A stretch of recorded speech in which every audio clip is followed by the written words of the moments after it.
6,000 ప్రయోజనం అందించబడుతుంది. ఆంధ్రప్రదేశ్ ప్రభుత్వం బడ్జెట్ కేటాయింపుల నుంచి రాష్ట్రంలోని భూమి లేని సాగునీరులందరికీ సంవత్సరానికి 20,000 ఆర్థిక సహాయం అందించబడుతుంది. 2024-25 కాలంలో పిఎం కిసాన్ పథకం కింద 41.41 లక్షల మంది రైతులకు 17,012.50 కోట్ల మొత్తాన్ని అందించడమైంది.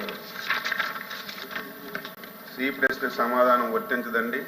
డి ప్రశ్నకు సమాధానం మీకు ఇచ్చిన సమాధానంలో టేబుల్లో పెట్టామని చెప్పి సభ్యులకు తెలియజేస్తాం. రాజశేఖర్ గారు. అధ్యక్ష, ఖరీఫ్ అయిపోయింది, రబీ వస్తుంది. రైతాంగం మొత్తం కూడా ప్రభుత్వం ఇస్తామన్నటువంటి 20,000 రూపాయలు మరియు కేంద్ర ప్రభుత్వం ఇస్తామన్నటువంటి 6,000 రూపాయలు ఎప్పుడు ఇస్తారా అని చెప్పి ఎదురు చూస్తూ ఉన్నారు. కాబట్టి మంత్రి గారు చెప్పినట్టుగా బడ్జెట్లో 4,500 కోట్ల రూపాయలు దీనికోసం పెట్టినామని చెప్పి చెప్పడం జరిగింది.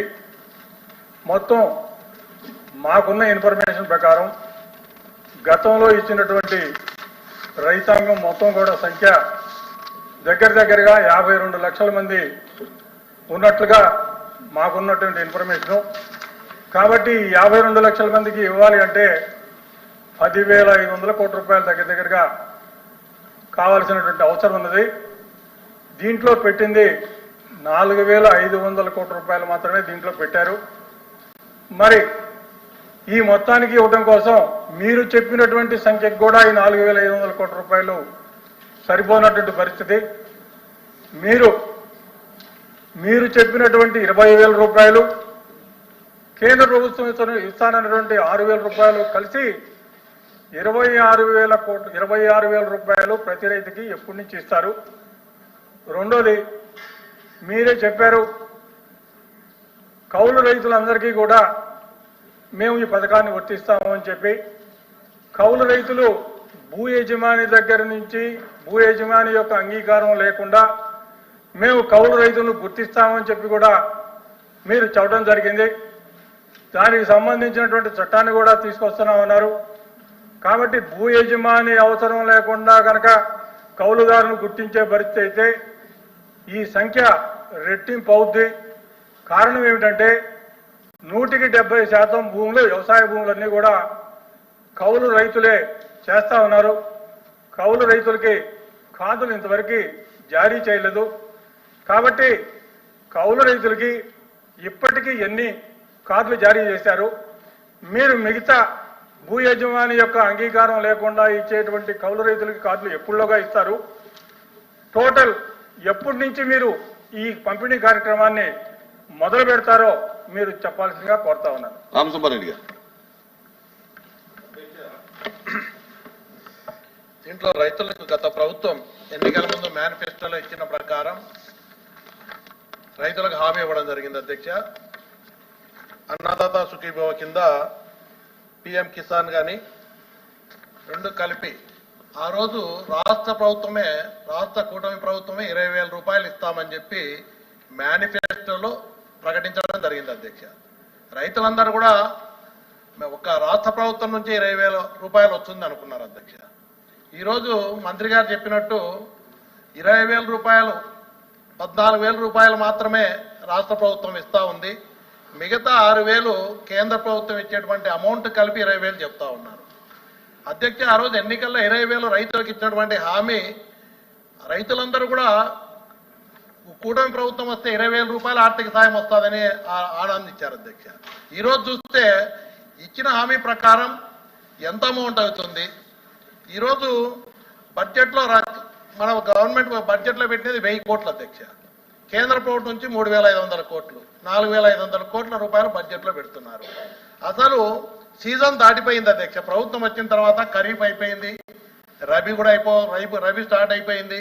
ఇప్పటికి కూడా రైతులకు అన్నదాత సుఖీభవ కింద ఇవ్వలేదు. అధ్యక్ష, ఈరోజు ఈ సంవత్సరంలో రైతులకు పూర్తిగా మీరు హామీ ఇచ్చిన ప్రకారం చెల్లిస్తారా లేదా? ఎంత అమౌంట్ అవుతుంది? లబ్ధిదారుల సంఖ్య కూడా గత ప్రభుత్వంలో 52 లక్షల మంది రైతులకు లబ్ధి చేకూర్చడం అయింది అధ్యక్ష. అదేవిధంగా మీరు చూస్తే అధ్యక్ష, రైతులకు ఈ విధంగా వాళ్ళు చెప్పడం కాకుండా ఇన్సూరెన్స్ కింద ప్రతి ఎకరాకు దాదాపు 500 నుంచి 600 రూపాయలు అదనంగా భారం పడతా ఉంది. గతంలో ఉచితంగా గత ప్రభుత్వం జగన్మోహన్ రెడ్డి గారి ప్రభుత్వంలో, వైఎస్ఆర్ ప్రభుత్వంలో అధ్యక్ష, రైతులకు ఇన్సూరెన్స్ ప్రభుత్వమే కట్టడం వల్ల దాదాపు ఎకరాకు 500, 600 అంటే ఒక్కొక్క రైతు మీద ఎకరాన్ని బట్టి 5,000, 6,000 రూపాయలు అదనంగా భారం పడతా ఉంది. ఈ రోజు చూస్తే రైతులకేమో ఈ రోజు అన్నదాత సుఖీభవ కింద 20,000 అంటున్నారు. ఇటు ఇన్సూరెన్స్ కట్టడం వల్ల ఒక్కొక్క రైతు కొన్ని వేల రూపాయల డబ్బులు కట్టాల్సి వస్తూ ఉంది. ఈ విధంగా రైతులు మోసపోవడం జరిగింది అధ్యక్ష. గత ప్రభుత్వంలో మేనిఫెస్టోలో రైతులకు ఓట్ల కోసం చెప్పినట్టుంది తప్ప చిత్తశుద్ధితో రైతులకు ఇవ్వాలని చెప్పినట్టు కనపడట్లేదు అధ్యక్ష. కాబట్టి నేను మంత్రి గారిని కోరుతా ఉన్నా, రైతులకు ఇచ్చిన హామీ ప్రకారం ఈ సంవత్సరంలో పూర్తిగా రైతులందరికీ చెల్లిస్తారా లేదా, ఎప్పట్లోగా చెల్లిస్తారు? మంత్రి అధ్యక్ష, మేము ఏదైతే చెప్పామో అది అమలు చేస్తాం అధ్యక్ష. మీరు కూడా 2019వ సంవత్సరంలో 12,500 రూపాయలు రాష్ట్ర ప్రభుత్వం తరఫున రైతుకి ఇస్తామని చెప్పి స్పష్టంగా మేనిఫెస్టోలో మీరు పెట్టారు. అధికారంలోకి వచ్చిన తర్వాత కేంద్ర ప్రభుత్వం ఇచ్చినటువంటి 6,000, వీళ్ళు ఇచ్చినటువంటిది కలిపి 13,000 రూపాయలు ఇచ్చారు అధ్యక్ష. మేము కూడా మేనిఫెస్టోలో చెప్పాం, మీటింగ్లో చెప్పాం, లేదా వీడియోలు మీకు పంపిస్తాం. కేంద్ర ప్రభుత్వం ఇచ్చినటువంటి సహాయంతో కలిపి 20,000 రూపాయలు అన్నదాత సుఖీభవ కింద రైతాంగానికి ఇస్తామని చెప్పాం అధ్యక్ష.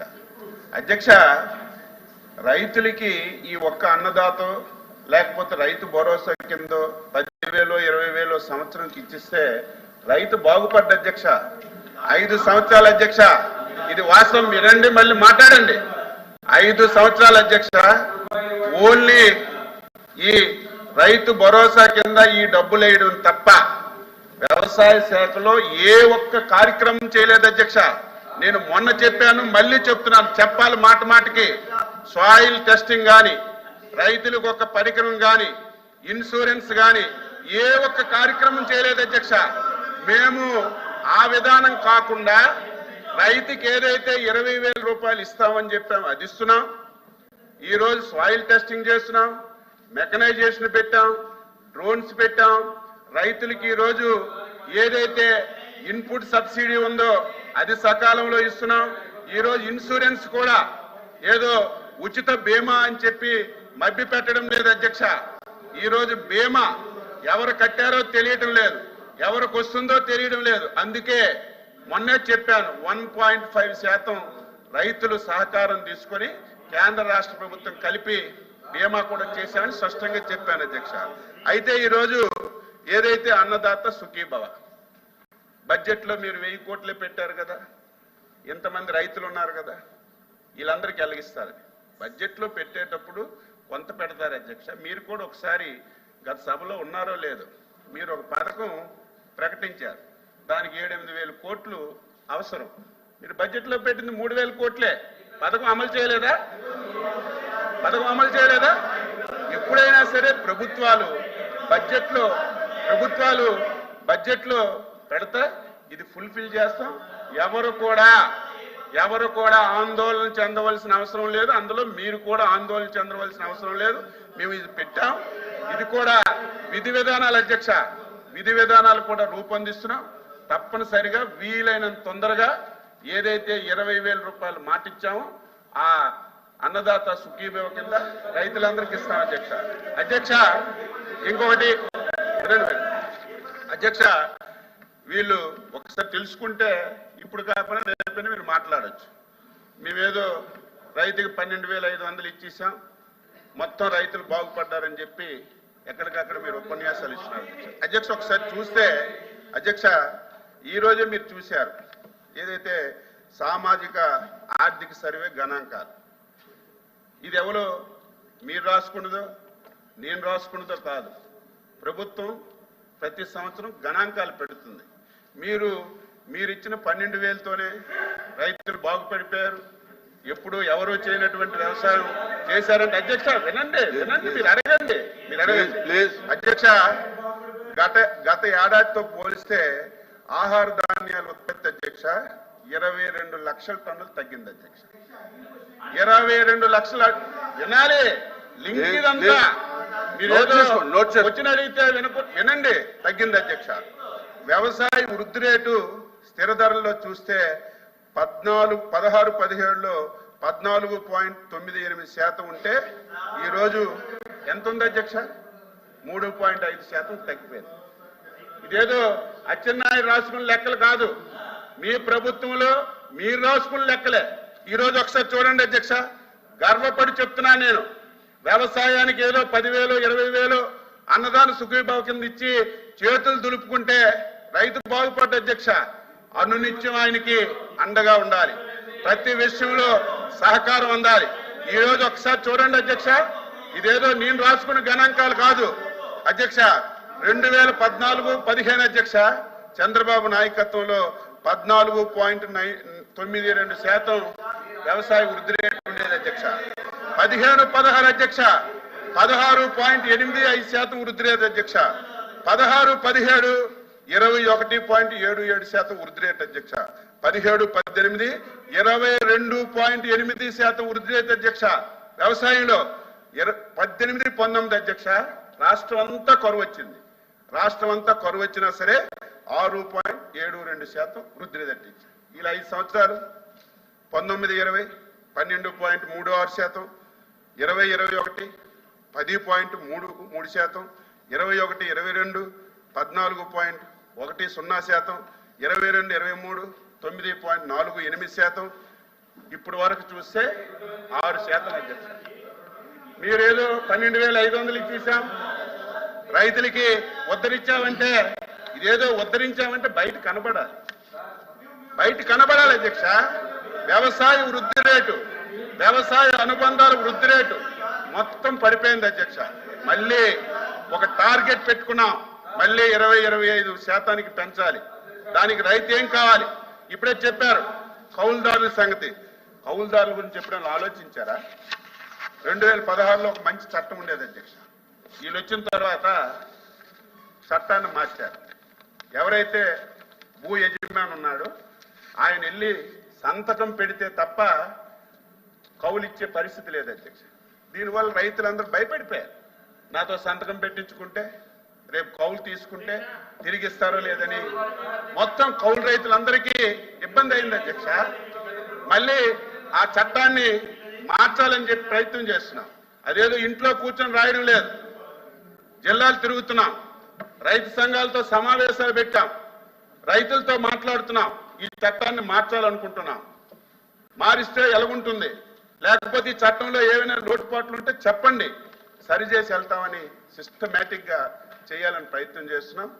నేను ఇప్పటి వరకు 9.8 లక్షల మందికి ఈరోజు కౌలు రైతు కార్డులు కూడా ఇచ్చాం. ఏ ఒక్క ఛాన్స్ వదులుకోవడం లేదు. రైతుకి అవసరమైతే ₹1 ప్రభుత్వం ఇచ్చినా మనకేమి నష్టం లేదు. రైతు పడిన కష్టానికి ఫలితం దక్కాలని, రైతుకు మళ్ళీ వ్యవసాయం సాగు బాగుండాలనే ఉద్దేశంతో ఈ ప్రభుత్వం పనిచేస్తుంది. ఏదైతే ఎలక్షన్ మేనిఫెస్టోలో మాటిచ్చాము 20,000, కేంద్ర ప్రభుత్వం 6,000, మేము 14,000, ఇది బడ్జెట్లో పెట్టాం. విధి విధానాలు రూపకల్పన చేస్తున్నాం. వీలైనంత తొందరగా, మీరేదో సంవత్సరానికి 4,000 కోట్లు ఇచ్చారు, ఈ రోజు మేము ఇచ్చింది డబుల్ అవుతుంది. ఆ లెక్కలన్నీ తర్వాత మీకు చెప్తాను. దయవుంచి సభ్యులందరూ అర్థం చేసుకోమని చెప్తున్నారు. Question number 13615 minister for agriculture. Bill ఉంది, నాతో బిల్లు ఉంది, అందుకే అధ్యక్ష. ఏ ప్రశ్నకు సమాధానం?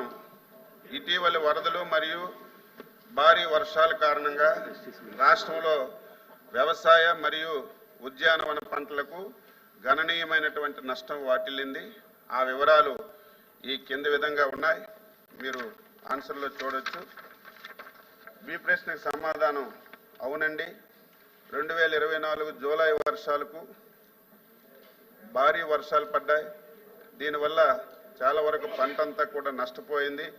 31.633 మంది వ్యవసాయ మరియు ఉద్యానవన రైతులకి ప్రభుత్వం ఇప్పటికే 31,502.88 లక్షలు మంజూరు చేయడమైంది. 2024 ఆగస్టు సెప్టెంబరు భారీ వర్షాలు పడ్డాయి. ఆ వర్షాల్లో చాలా మంది రైతులకి చాలా ఇబ్బందులు జరిగింది.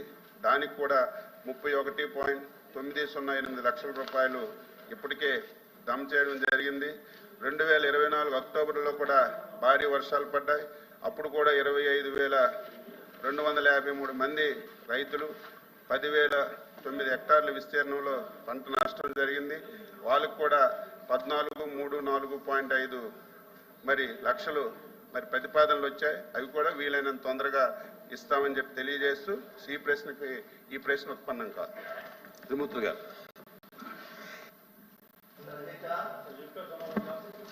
ఏదైతే